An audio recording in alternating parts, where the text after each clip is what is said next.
জীবনের প্রতিধ্বনি। আজ আমি আপনাদেরকে এমন একটি গল্প বলতে যাচ্ছি যেটা শোনার পর আপনার আর কখনোই অনর্থক কাজ করার ইচ্ছে জাগবে না। একবার এক লোক তার ছেলেকে নিয়ে বাড়িতে যাচ্ছিল। অনেক দূরের পথ। সেই কাকডাকা ভোরে রওনা দিয়েছে। গাড়ি ঘোড়া বন্ধ থাকায় বনের পথটাকেই বেছে নিতে হলো। এ পথে গেলে তাড়াতাড়ি বাড়িতে পৌঁছা যাবে। ছেলেটা হাঁটতেও পারছে না, কষ্ট হচ্ছে। তাকে নানান কথায় বুলিয়ে রাখতে হচ্ছে। সুখের কথা হলো, মাথার উপর প্রখর গনগনে সূর্য থাকলেও রোদ গায়ে লাগছে না। গাছের পাতা ভেদ করে আলো আসতে পারছে না। দুশ্চিন্তার কথা হলো, সামনে পাহাড়ি পথ আছে, সেটা পাড়ি দেওয়া একার পক্ষে সম্ভব হলেও ছেলেকে কাঁধে চড়িয়ে প্রায় দুঃসাধ্য। দুই পাহাড়ের মোড়ে এসে বাবা ছেলেকে কাঁধে তুলে নিল। ছেলে বেজায় খুশি।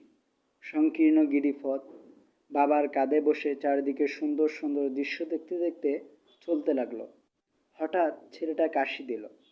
তার কাশির মতো আরেকজনও কাশি দিয়ে উঠল। ছেলে বলল, কে? উত্তরে আওয়াজ এলো, কে?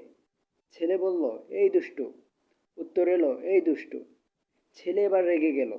বাবাকে জিজ্ঞেস করলো, আব্বু, এসব কি হচ্ছে? তিনি বললেন, তুমি বোঝার চেষ্টা করো। ছেলে এবার বলল, তুমি কোথায়? তুমি ভালো না। উত্তর এলো, তুমি কোথায়? তুমি ভালো না। ছেলে বলল, ঠিক আছে, তুমি ভালো, তুমিই জিতেছ, এবার বের হয়ে এসো। উত্তর এলো, ঠিক আছে, তুমিই ভালো, তুমিই জিতেছ, এবার বের হয়ে এসো। ছেলে কিছু না বুঝতে পেরে আবার বাবাকে জিজ্ঞেস করলো, আব্বু, ব্যাপারটা কি? এবার তিনি বললেন, এটাকে বলে প্রতিধ্বনি।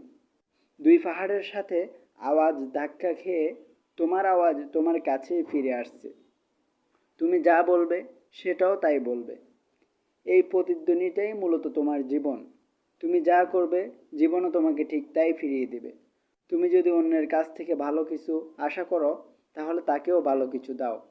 তোমার জীবনের কাছ থেকে তুমি যদি ভালো কিছু আশা করো, তাহলে তোমার জীবনকেও ভালো কিছু দাও।